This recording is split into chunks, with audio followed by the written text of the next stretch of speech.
Chemical coordination and integration. अब देखो, you have already learned that the neural system provide a point to point rapid coordination. मैंने तो नहीं पढ़ाया, but फिर भी तुमने सीख लिया है ना, सीख तो लिया है।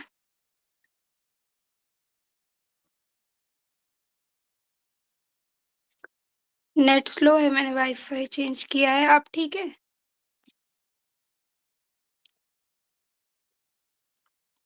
तुम लोग पढ़ने के अलावा बाकी सारी बातें तो सच में, बस पढ़ाई नहीं करोगे तुम लोग। चलो ठीक है। अब अगर किसी ने डिस्टर्ब किया ना, फिर देखो। चलो देखो, मैंने अभी नहीं पढ़ाया है, इसके बाद हम पढ़ेंगे।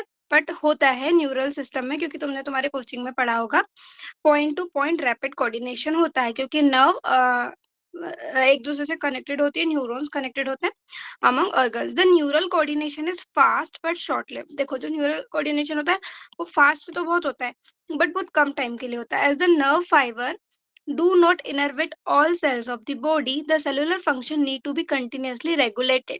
अब देखो, जो न्यूरॉन्स होती है वो हर पार्ट में तो नहीं जाती, हर सेल के पास तो नहीं जा सकती, इतनी तो नर्व्स नहीं होती है। तो सेलुलर फंक्शन को रेगुलेट करने के लिए हमारे पास कुछ और होना चाहिए, तो special kind of coordination and integration has to be provided, और this function is carried out by hormones. तो सेलुलर फंक्शन को कौन रेगुलेट करता है? Hormone. The neural system and the endocrine system jointly coordinate and regulate the physiological function of the body. अब देखो, अब आते हैं endocrine glands and hormone. Endocrine glands lack ducts, इसलिए इनको बोलते हैं हम डक्टलेस ग्लैंड, ठीक है। तो एंडोक्राइन ग्लैंड में डक्ट नहीं होती है, एंड और hence called ductless gland, their secretion और कॉल्ड हार्मोन्स। और एंडोक्राइन ग्लैंड के सिक्रीशन को हम हार्मोन्स कहते हैं। अब ये बोल रहे हैं कि the classical definition of hormone as a chemical produced by endocrine gland and release into the blood and transported to a distantly located target organ. अभी देखो, क्लासिकल मतलब पुरानी जो डेफिनेशन थी वो क्या थी? हार्मोन की डेफिनेशन कि it is a chemical produced by endocrine gland and released into the blood and transported to a distantly located target organ. एक एंडोक्राइन ग्लैंड से रिलीज हुआ, ब्लड में जाएगा, ब्लड से टारगेट ऑर्गन में जाएगा और फिर उस पे एक्ट करेगा। बट अभी उसकी एक साइंटिफिक डेफिनेशन है, उसमें है हॉर्मोन्स आर नॉन न्यूट्रिएंट। देखो, ये कोई भी न्यूट्रिशन बॉडी को नहीं देता है, ठीक है। मल्टीविटामिन, प्रोटीन, ये जो न्यूट्रिशन होते हैं ये हार्मोन वाले केमिकल से हमें बिल्कुल नहीं मिलते। तो ये एक नॉन न्यूट्रिएंट है which act as intercellular messenger. अब देखो, वो आपको घुमाएगा कहाँ? इंटर की जगह इंट्रा बोल देगा, तो कंफ्यूज नहीं होना है। इंटरसेल्युलर मैसेंजर की तरह वर्क करता है and produce in a trace amount, बहुत कम अमाउंट में ये प्रोड्यूस होता है। देखो, the new definition covers a number of new molecule in addition to the hormone secreted by the organised endocrine gland.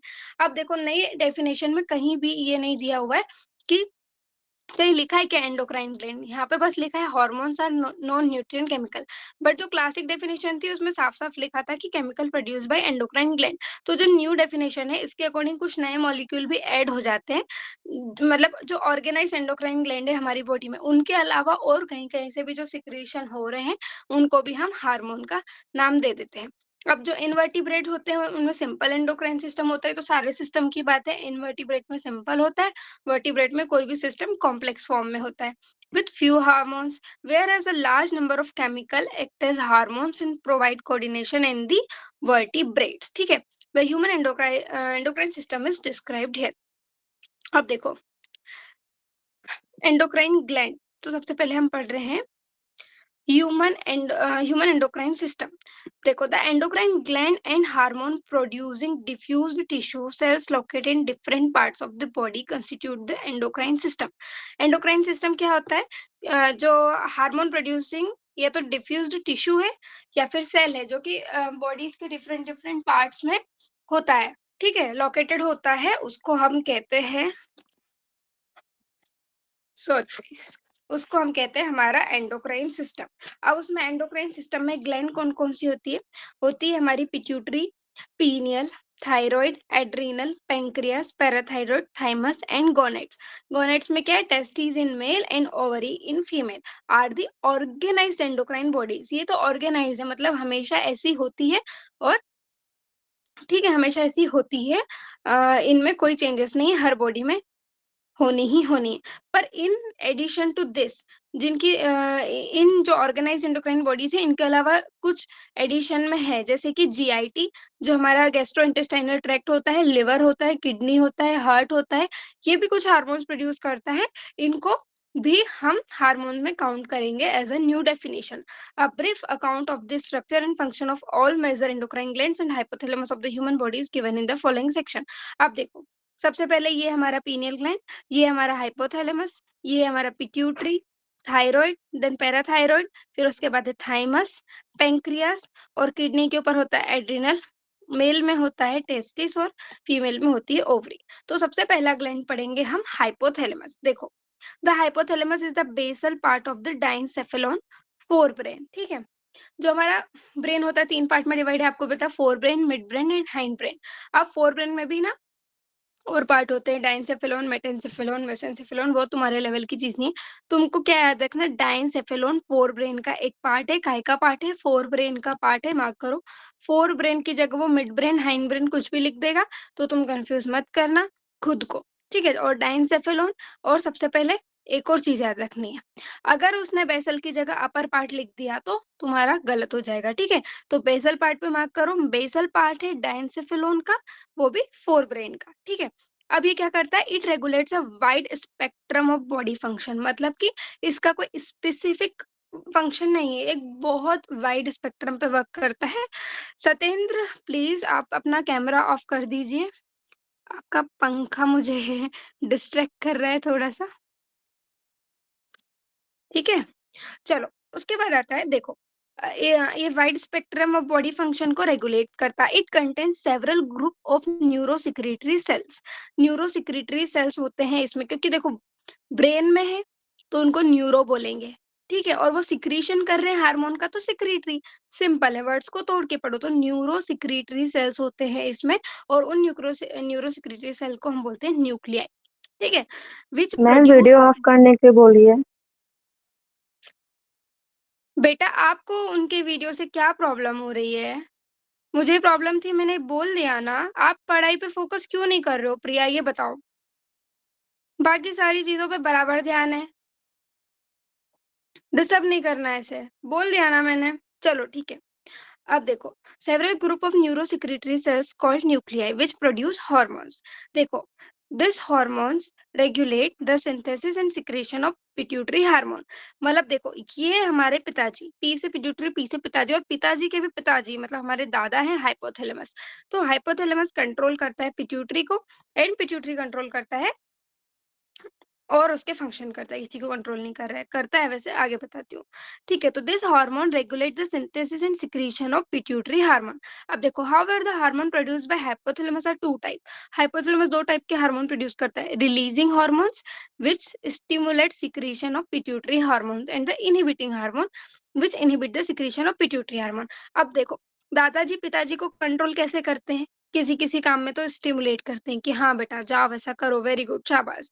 और किसी में बोलते हैं नहीं, बिल्कुल नहीं, ऐसा नहीं होगा, मैं नहीं करने दूंगा, ठीक है। तो वो एक एक्शन हो गया उनका रिलीजिंग वाला, मतलब बोलते हैं हाँ ठीक है पिट्यूटरी, तुम ये हार्मोन रिलीज कर दो। तो ये कुछ हाइपोथैलेमस कुछ रिलीजिंग हार्मोन रिलीज करेगा जो कि पिट्यूटरी पे जाएंगे, और फिर वो अपना एक्शन देंगे, और कुछ इनहिबिटिंग हार्मोन करेगा। फॉर एग्जाम्पल, सबसे बड़ी चीज आती है एग्जाम्पल एनसीईआरटी में। देखो, thalamic hormone called gonadotropin releasing hormone, ठीक है, जीएनआरएच बोलते हैं, गोनेडोट्रोपिन रिलीजिंग हार्मोन। तो ये क्या करते हैं, पिट्यूटरी को स्टिमुलेट करते हैं। अब देखो, इसके नाम में ही छुपा है कि गोनेडोट्रोपिन रिलीजिंग हार्मोन, तो ये क्या रिलीज करवाएंगे, गोनेडोट्रोफिन्स, ठीक है, क्या रिलीज कराएंगे, गोनेडोट्रोफिन्स।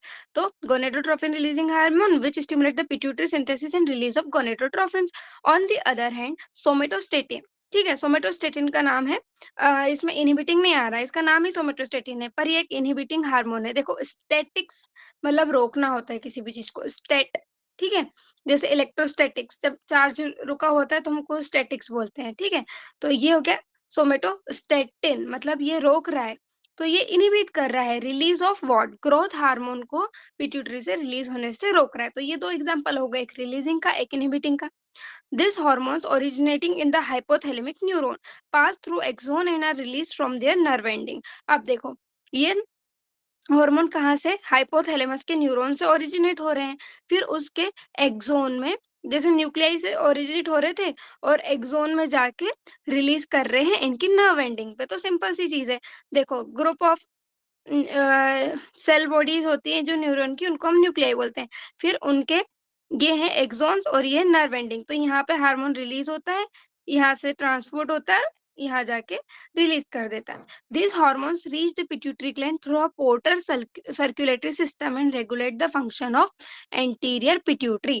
तो देखो, ये पिट्यूटरी ग्लैंड तक पहुंचते कैसे हैं?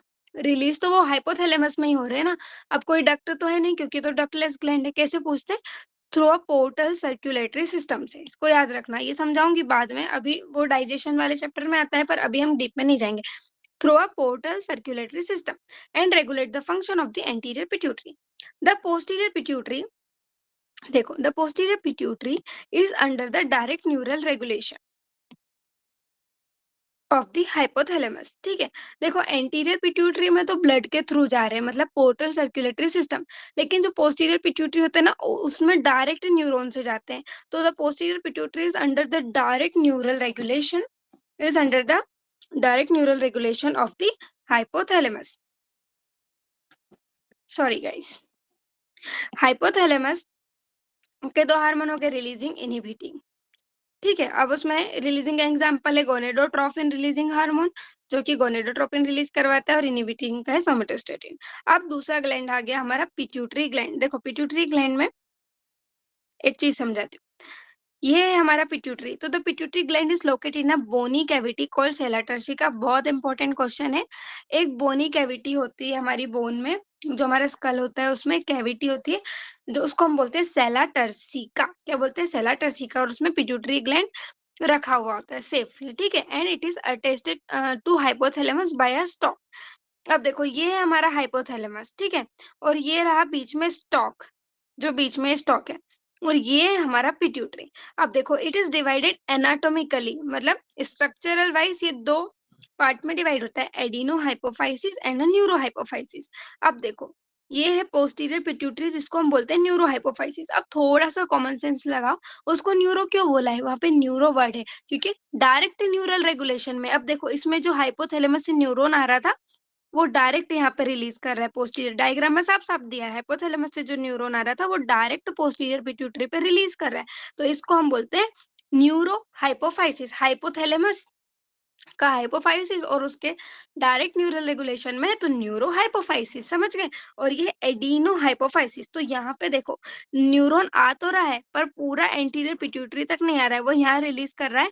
देन ये एक पोर्टल सर्कुलेटरी सिस्टम है, जिसकी थ्रू हार्मोन यहाँ आ रहा है। ये रहा अपना पोर्टल सर्कुलेटरी सिस्टम। तो यहाँ पे एंटीरियर पिट्यूटरी में किसके थ्रू आ रहा है? Portal circulatory system. एंड यहाँ पे आ रहा है डायरेक्ट न्यूरल रेगुलेशन से। समझ में आया? Got it? नाम क्लियर हो गया किसका क्या नाम क्यों है? चलो, ठीक है। Adeno hypophysis consist of to portion. अब जो एडिनो हाइपोफाइसिस होता है, जो हमारा एंटीरियर पिट्यूटरी, उसके दो पोर्शन होते हैं। एक तो होता है पार्स डिस्टालिस एंड एक होता है पार्स इंटरमीडिया। देखो, एक होता है पार्स डिस्टालिस और एक होता है पार्स इंटरमीडिया। दो पोर्शन हो गए। अब देखो, the pars distalis region of pituitary commonly called anterior pituitary. अब जो एडिनो हाइपोफाइसिस होता है, उसका जो पार्स डिस्टालिस रीजन होता है, उसको एंटीरियर पिट्यूटरी कहते हैं। हम मिसकंसेप्शन क्या बना लेते हैं कि एडिनो हाइपोफाइसिस को ही एंटीरियर पिट्यूटरी कहते हैं, जबकि ऐसा नहीं है। एडिनो हाइपोफाइसिस के दो पार्ट हैं, पार्स डिस्टालिस एंड पार्स इंटरमीडिया। ठीक है। तो जो पार्स डिस्टालिस होता है वो होता है एंटीरियर पिट्यूटरी। अब एंटीरियर पिट्यूटरी के जो हार्मोन है उनको कैसे याद करना है? ठीक है। तो उससे आप याद रखोगे, आप जैसे बाहर रहते हो, ठीक है, कोचिंग करने के लिए दूसरी जगह रहते हो, या तो फ्लैट दूसरी सिटीज में रहते हो, या तो फ्लैट लेके रहते हो, या पीजी में रहते हो। ठीक है। एज अ पेइंग गेस्ट रहते हो या फ्लैट में रहते हो, तो इसको याद रखो, फ्लैट पीजी। तो एफ से आ जाएगा एफएसएच, एल से आ जाएगा एलएच, ए से आ जाएगा एसीटीएच, टी से आ जाएगा टीएसएच, पी से आ जाएगा प्रोलैक्टिन एंड जी से आ जाएगा ग्रोथ हार्मोन। क्लियर है ट्रिक? एंटीरियर पिट्यूटरी के हार्मोन्स की ट्रिक है, फ्लैट या फिर पीजी। अब देखो, The pars distalis region of pituitary, commonly called anterior pituitary, produce growth hormone, prolactin, thyroid stimulating hormone, adrenocorticotropic hormone, luteinizing hormone, and follicle stimulating hormone. अब देखो parse intermedia, parse intermedia हो गया adeno hypophysis का दूसरा part. ये सिर्फ एक hormone release करता है और वो है MSH, melanocyte stimulating hormone. However, in humans, the pars intermedia is almost merged with pars distalis, इसलिए हम पूरे ही पूरे ही एडिनो हाइपोफाइसिस को एंटीरियर पिट्यूटरी बोल देते हैं, क्योंकि जो पार्स इंटरमीडिया होता है वो अधिकतर बहुत मर्ज रहता है पार्स डिस्टालिस से। अब देखो दूसरा पार्ट है न्यूरोहाइपोफाइसिस, जिसको हम बोलते हैं पार्स नर्वोसा। न्यूरोहाइपोफाइसिस जिसको हम बोलते हैं pars nervosa, it is also known as posterior pituitary. इसको कैसे जानते हैं? Posterior pituitary stores and release two hormones. ये देखो वर्ड पे ध्यान दो, स्टोर्स एंड रिलीजेस, सिंथेसाइज कहीं नहीं लिखा है। तो जो न्यूरोहाइपोफाइसिस रहता है वो कोई भी हार्मोन सिंथेसाइज नहीं करता है, स्टार मार्क कर लो। Neurohypophysis do not synthesis any hormone. ये सिर्फ स्टोर करता है और रिलीज करता है ऑक्सीटोसिन एंड वेसोप्रेसिन को। ऑक्सीटोसिन एंड वेसोप्रेसिन को ये स्टोर करता है एंड रिलीज करता है। अब इन दोनों को स्टोर एंड रिलीज कर रहा है, तो इन दोनों को सिंथेसाइज कौन कर रहा है? इन दोनों को सिंथेसाइज करता है hypothalamus. Hypothalamus and are transported axonally to neurohypophysis. तो इनहिबिटिंग हार्मोन, रिलीजिंग हार्मोन के साथ साथ ऑक्सीटोसिन एंड वेसोप्रेसिन भी रिलीज सिंथेसाइज होते हैं इन hypothalamus, but they are stored in the pars nervosa and released by the pars nervosa. चलो अब देखो which are actually synthesize by the hypothalamus and transported axonally. देखो एक्सोनली मतलब neuron से, axon से आ रहा है to the neurohypophysis, portal circulatory system से नहीं आ रहा है, न्यूरॉन से आ रहा है ये। दिखा? ठीक है। अब आते हैं हमारा ओवर सिक्रीशन की बात कर रहे हैं ना। तो देखो सारे सारे हार्मोन हमने ट्रिक से एक बार देख ली कि कौन कौन से रिलीज हो रहे हैं। अब इनकी एनोमली देखेंगे कि किस किस से क्या होता है। तो सबसे पहला है ग्रोथ हार्मोन। तो ग्रोथ हार्मोन क्या करता है? ओवर सिक्रीशन, मतलब अगर ग्रोथ हार्मोन का ज्यादा सिक्रीशन हुआ तो ये स्टिमुलेट करेगा abnormal growth of the body leading to a gigantism. ठीक है। अगर ग्रोथ हार्मोन ज्यादा रिलीज हुआ तो गिगेंटिज्म होगा। अब देखो एक्रोमेगेली और गिगेंटिज्म में बहुत कंफ्यूजन होता है। तो ग्रोथ हार्मोन में जी है ना, तो ग्रोथ हार्मोन में जी है इसलिए इससे जी फॉर गिगेंटिज्म होगा। ठीक है, तो G for growth hormone, G for gigantism. अब ये बोल रहे हैं low secretion of GH result in stunted growth resulting in pituitary dwarfism. अब अगर ग्रोथ हार्मोन कम सिक्रीट हुआ तो उससे क्या होगा? ड्वार्फ रह जाएगा, तो उसको बोलेंगे पिट्यूटरी ड्वार्फिज्म। अब दूसरा हार्मोन आता है prolactin. Prolactin regulates the growth of the memory gland. Memory gland की ग्रोथ को रेगुलेट करेगा, उनमें फॉर्मेशन ऑफ मिल्क कराएगा। क्या है? Formation of milk. अभी इसकी एक और चीज बताऊंगी आगे जाके, इसको भी मार्क करो। ठीक है, फॉर्मेशन ऑफ मिल्क। अब देखो टीएसएच की बात आई, थायराइड स्टिमुलेटिंग हार्मोन। तो ये क्या करेगा? स्टिमुलेट करेगा synthesis of secretion, synthesis and secretion of thyroid hormone from the thyroid gland. तो टीएसएच का काम है secretion of synthesis and secretion of thyroid hormone from the thyroid gland.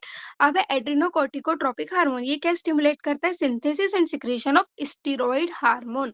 ठीक है, स्टेरॉइड हार्मोन, और उनको हम बोलते हैं ग्लूकोकॉर्टिकोइड्स। ठीक है, ग्लूकोकॉर्टिकोइड्स फ्रॉम वेयर? Adrenal cortex. फिर आते हैं एलएच एंड एफएसएच।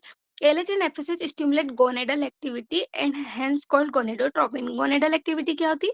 ओवरी और टेस्टिस की एक्टिविटी को स्टिमुलेट करता है, इसलिए इनको गोनेडोट्रोफिन्स बोलते हैं। अब देखो इन मेल्स जो एलएच होता है इसका फुल फॉर्म है ल्यूटिनाइजिंग हार्मोन। क्या है? Luteinizing hormone. It stimulate the synthesis and secretion of male hormone called androgen from the testis. और एफएसएच क्या करता है मेल में? एफएसएच एंड एंड्रोजन, मतलब एफएसएच एंड्रोजन के साथ फिर मिलके रेगुलेट करता है किसको? स्पर्मेटोजेनेसिस को रेगुलेट करता है, स्पर्मेटोजेनेसिस को। मतलब एलएच आके पहले एंड्रोजन रिलीज करवाएगा, फिर एफएसएच एंड्रोजन के साथ मिलके स्पर्मेटोजेनेसिस कराएगा। अब फीमेल की बात करें तो in female LH induces ovulation. LH surge हो जाता है मेंस्ट्रुअल साइकिल में, हमने पढ़ा था। तो ये ओव्यूलेशन इंड्यूस करता है ऑफ फुली मैच्योर फॉलिकल। उसका क्या नाम होता है?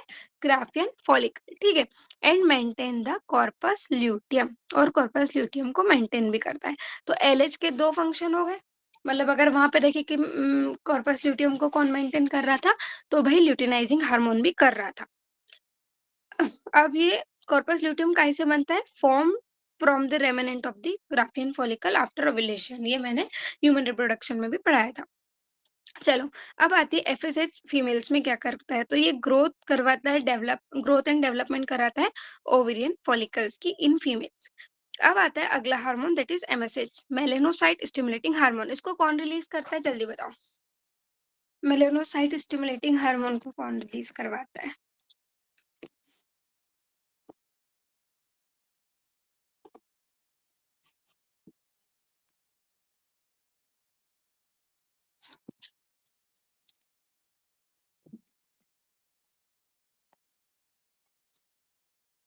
बताओ, जग्गू, अपर्णा, सागरिका, ताजमा, बताओ ना, एमएसएच कौन रिलीज करवाता है?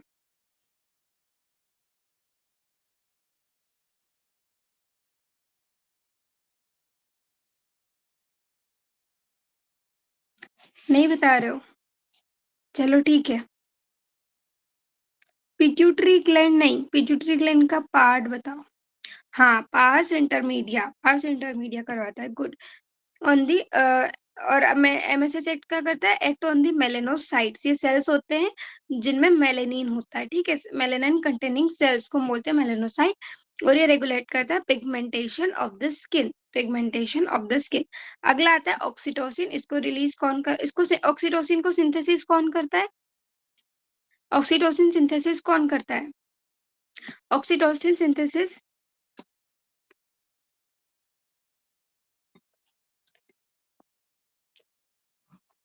ऑक्सीटोसिन का सिंथेसिस कौन करता है? अनन्या पारेख। पोस्टीरियर पिट्यूटरी नहीं करता है। मैंने अभी बताया था, ऑक्सीटोसिन एंड वेसोप्रेसिन दोनों का सिंथेसिस हाइपोथैलेमस करता है, बस उनको रिलीज करवाता है न्यूरोहाइपोफाइसिस। अभी बताया था और अभी भूल गए, पढ़ाने का कोई मतलब नहीं है तुम लोगों को। रिपीट करो यहाँ पे। Neurohypophysis, also known as posterior pituitary, store and release two hormone called oxytocin and vasopressin, which are actually synthesized by hypothalamus. फिर बोलते हो कि मैम पूरी एनसीईआरटी पढ़ते पर मार्क्स नहीं आते हैं, ऐसे पढ़ते हो तुम लोग एनसीईआरटी? ठीक है। अब देखो, oxytocin act on the smooth muscle of our body and stimulate their contraction. Oxytocin क्या करता है? स्मूथ मसल का कॉन्ट्रेक्शन, जैसे कि फीमेल में क्या करवाता है? यूट्रस का कॉन्ट्रेक्शन करवाता है at the time of child birth, जिससे कि एक्सपल्शन होगा। और मिल्क इजेक्शन करवाता है from the memory gland. Milk formation कौन सा हार्मोन कराता है? फॉर्मेशन ऑफ मिल्क कौन सा हार्मोन करवाता है?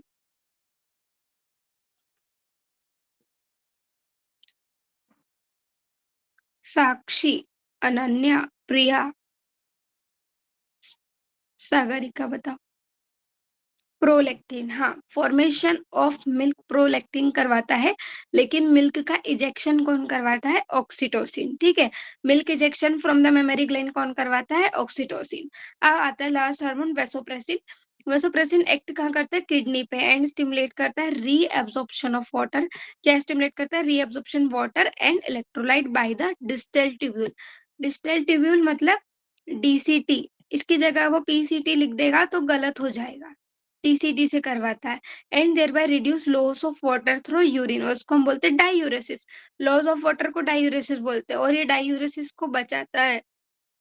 Sorry, it is hence it is also called as anti diuretic hormone, ठीक है? इसलिए इसको हम एंटी डायूरेटिक हार्मोन बोलते हैं। अब आता है हमारा पीनियल ग्लैंड, ठीक है? दो ग्लैंड पढ़ लिए, हाइपोथैलेमस एंड पिट्यूटरी। दूसरा है हमारा पीनियल ग्लैंड। तो पीनियल ग्लैंड लोकेटेड कहाँ होता है? डोर्सल साइड ऑफ फोरब्रेन, ठीक है? फोरब्रेन के डाइनसेफेलोन के बेसल पार्ट में था हाइपोथैलेमस, और फोरब्रेन के डोर्सल साइड में, ठीक है, डोर्सल साइड में है पीनियल ग्लैंड। अब पीनियल ग्लैंड सिक्रीट करता है एक हार्मोन जिसको हम बोलते हैं मेलेटोनिन। देखो, मेलेनोसाइट स्टिमुलेटिंग हार्मोन अलग है और मेलेटोनिन हार्मोन अलग है, इसमें कंफ्यूज मत होना। कभी कभी वो ऐसा बोल देता है melatonin stimulating hormone secreted by parse intermedia, तो वो गलत हो जाएगा।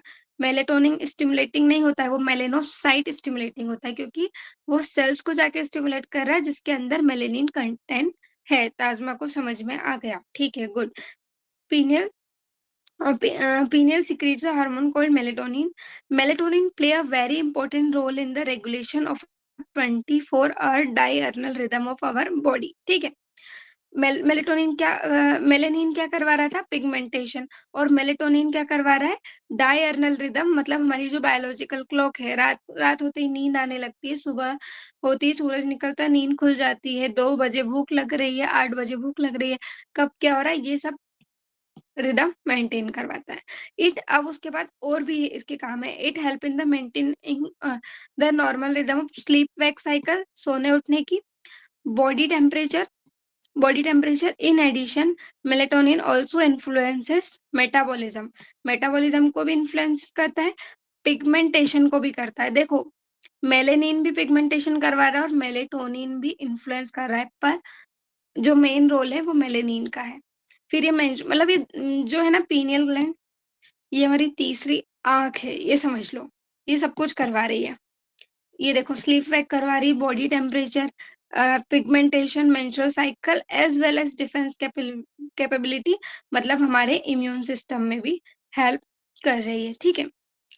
उसके बाद आता है, 2 मिनट.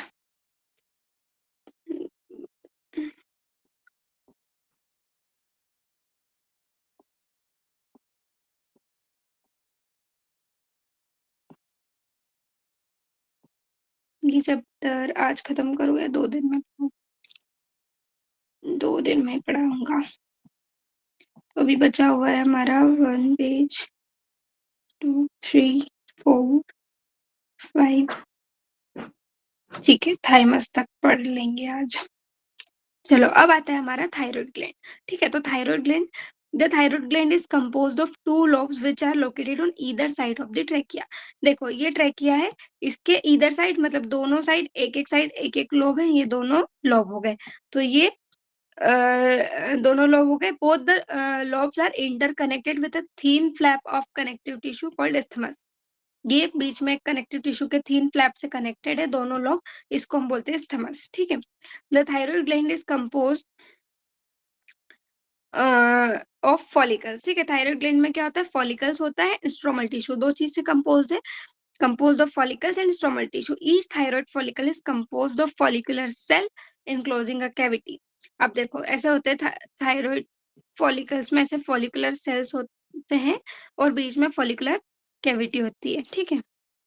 ये हो गई फॉलिकुलर कैविटी. फिर ये सेल्स जो रहते हैं, ये सेल्स थायराइड रिलीज करते हैं और इस कैविटी में भर देते हैं, फिर कैविटी से सिक्रीट हो जाता है. तो ये है थायराइड फॉलिकल. और ऐसे बहुत सारे थायराइड फॉलिकल्स होते हैं और कुछ स्ट्रोमल टिश्यू होता है.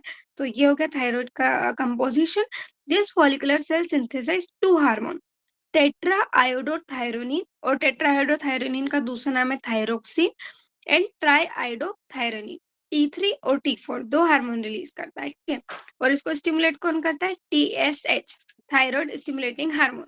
थायराइड स्टिमुलेटिंग हार्मोन कहाँ से रिलीज होता है?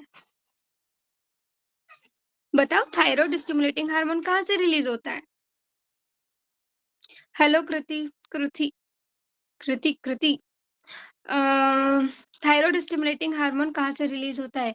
ये पिट्यूटरी. इतना वेग आंसर मुझे नहीं चाहिए. न्यूरो हाइपोफाइसिस, एडिनो हाइपोफाइसिस या पास डिस्टलिस, पास इंटरमीडिया, ये वर्ड बोला करो. पिट्यूटरी पिट्यूटरी नहीं. इतना बढ़ाने के बाद भी पिट्यूटरी बोल रहे हो. हाँ हाँ, एडिनो हाइपोफाइसिस से रिलीज होता है. ठीक है. एडिनो हाइपोफाइसिस में भी अगर मोर क्लियरली हम बोले तो पास डिस्टेलिस थे. ठीक है. और टीएसएच रुको, टीएसएच आरएच कहाँ से रिलीज होता है? Thyroid stimulating releasing hormone. Thyroid stimulating hormone, releasing hormone, TSH RH. Releasing hormone सारे हाइपोथैलेमस से हो रहे थे. ठीक है. तो ऐसा होता है, देखो, जैसे टीएसएच आरएच मतलब thyroid stimulating releasing hormone hypothalamus से निकला, हाइपोथैलेमस से गया पिट्यूटरी पे, और पिट्यूटरी ने रिलीज किया टीएसएच. टीएसएच गया कहाँ? थायराइड ग्लैंड पे, और थायराइड ग्लैंड ने क्या रिलीज किया? T3 और T4. ये पूरा ऐसा चलता है. ठीक है. चलो, उसके बाद है हाँ, iodine. Iodine is essential for the normal rate of hormone synthesis in the thyroid. तो थायरॉइड ग्लैंड को नॉर्मल सिंथेसिस करने के लिए आयोडीन की ज़रूरत होती है। तो deficiency of iodine in our diet result in the hypothyroidism. Hypo मतलब होता है कम, तो अगर आयोडीन की डिफिशियंसी हो गई तो ठीक से थायरॉइड हार्मोन रिलीज़ नहीं होगा, इसलिए उसको बोलते हैं hypothyroidism and enlargement of the thyroid gland commonly called goitre. अब तुम लोग ये सोच रहे हो कि हाइपोथायरॉयडिज्म मतलब कम कम थायरॉइड रिलीज हो रहा है, तो फिर थायरॉइड ग्लैंड का एनलार्जमेंट क्यों हो रहा है? देखो, जैसे ही कम थायरॉइड, ध्यान से सुनना, जैसे ही कम थायरॉइड रिलीज होता है हमारी बॉडी को ऐसा लगता है कि फॉलिकल प्रॉपर नहीं है, कम फॉलिकल्स है, इसलिए कम अ, कम थायरॉइड हार्मोन रिलीज हो रहा है। उनको ये नहीं पता कि आयोडीन की डिफिशियंसी है। उनको लग रहा है कि फॉलिकल कम है, तो वो और फॉलिकल्स बनाते जाते हैं और थायरॉइड ग्लैंड को बड़ा कर देते हैं। इस वजह से गॉइटर हो जाता है। इसलिए हाइपोथायरॉयडिज्म की कंडीशन में होता है गॉइटर।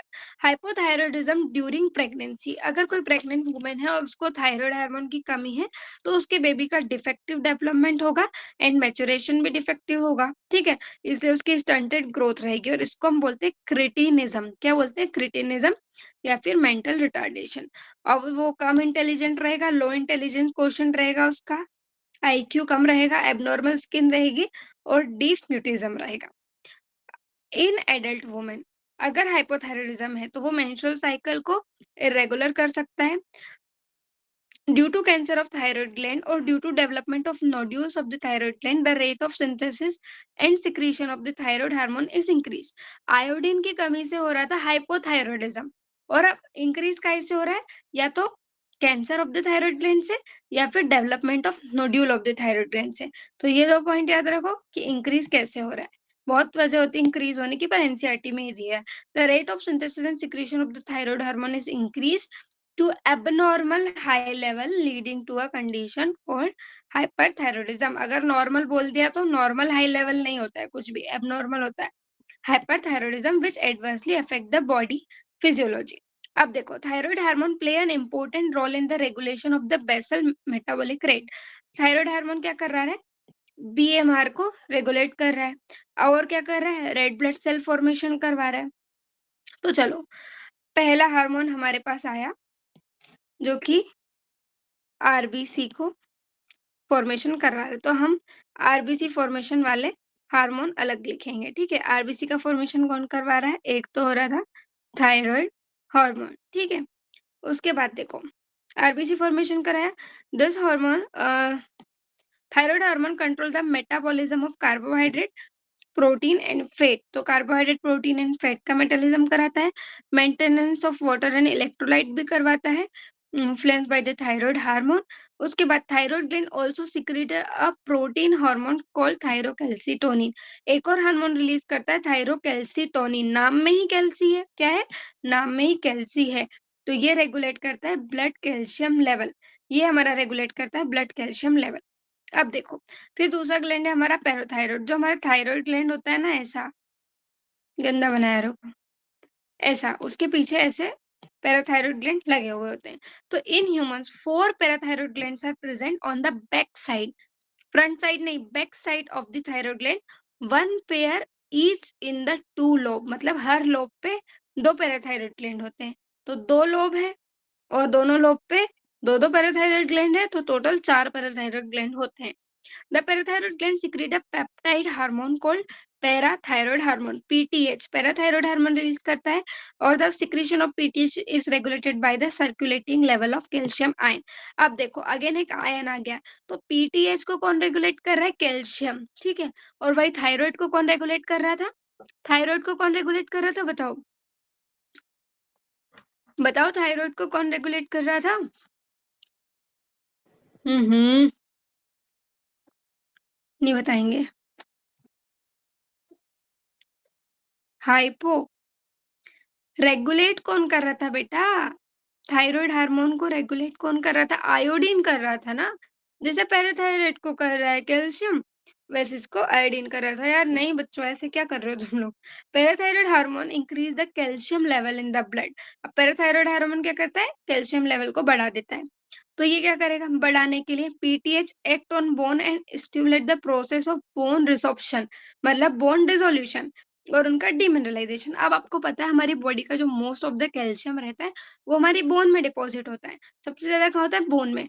अब देखो पैराथायरॉइड हार्मोन क्या है? उसको ब्लड कैल्शियम लेवल बढ़ाना है। काहे का लेवल बढ़ाना है? Blood calcium. तो वो बोन में से कैल्शियम को डिसॉल्व करेगा, मतलब बोन का डीमिनरलाइज़ेशन करवाएगा। तो एक चीज़ तो क्या हो गई? प्रोसेस ऑफ बोन रिसॉर्प्शन, क्योंकि जब वो बोन का रिसॉर्प्शन करवाएगा तभी तो ब्लड में कैल्शियम आएगा ना। फिर PTH also stimulate reabsorption of calcium by the renal tubule. अब देखो, वो ब्लड में कैल्शियम लाने के लिए सारी चीज़ें कर रहा है। किडनी की जो ट्यूब्यूल है, उनमें जो कैल्शियम बह के जा रहा है, उनका फिर से रीएब्ज़ॉर्प्शन करवा देगा ताकि यूरिन में कैल्शियम ना जाए और ब्लड में बढ़ जाए। और डाइजेस्टेड फूड से कैल्शियम का एब्ज़ॉर्प्शन कराएगा ताकि ब्लड में कैल्शियम बढ़ जाए। तो ये सारी चीज़ें वो करवाएगा जो ब्लड में कैल्शियम बढ़ा रही हैं। तो ये ईज़िली याद हो सकती हैं कि वो पैराथायरॉइड हार्मोन क्या है? ब्लड में कैल्शियम बढ़ा रहा है, तो ब्लड में कैल्शियम कैसे बढ़ेगा? बोन से आएगा, किडनी से ले लो, खाना खा रहे हो उससे ले लो, ठीक है? इसलिए इसको हम एक हाइपर कैल्सिमिक हार्मोन कहते हैं। It increase the blood calcium level along with TCT. ये क्या है? Thyrocalcitonin. It play a significant role in calcium balance. अब इन दोनों में हमको थायरोकैल्सिटोनिन एंड थायराइड, ये दोनों ही कैल्शियम लेवल को रेगुलेट करते हैं, पर इन दोनों में हमें कंफ्यूजन हो जाता है कि इसमें बढ़ाता कौन है और कम कौन सा करता है। तो देखो, यहाँ पे है पैराथायरॉइड। अब पैराथायरॉइड में कहीं भी कैल्शियम आ रहा है क्या? पैराथायरॉइड में कहीं कैल्शियम नहीं आ रहा है। तो इसको कैल्शियम नहीं है, तो ये कैल्शियम को लेगा, मतलब कैल्शियम बढ़ेगा। तो जहाँ कैल्शियम नहीं है वो इंक्रीज़ करेगा, और इसमें तो पहले ही कैल्सी आ रहा है, पहले ही कैल्सी आ रहा है, तो अब इसको कैल्शियम नहीं चाहिए, तो ये कम करेगा। इस ट्रिक से आप याद रख सकते हो। That's all about today's class. बाकी का चैप्टर हम अगली क्लास में कंटिन्यू करेंगे ताकि तुम लोग अपनी पढ़ाई पे फ़ोकस कर सको अच्छे से। क्लास कैसी लगी फीडबैक ज़रूर देना, और मेरी रिक्वेस्ट है तुम लोगों से, प्लीज़ यूट्यूब चैनल पे वीडियोज़ पे कमेंट कीजिए ताकि और बच्चे हमें जॉइन कर पाएँ। बाकी कैसी थी क्लास?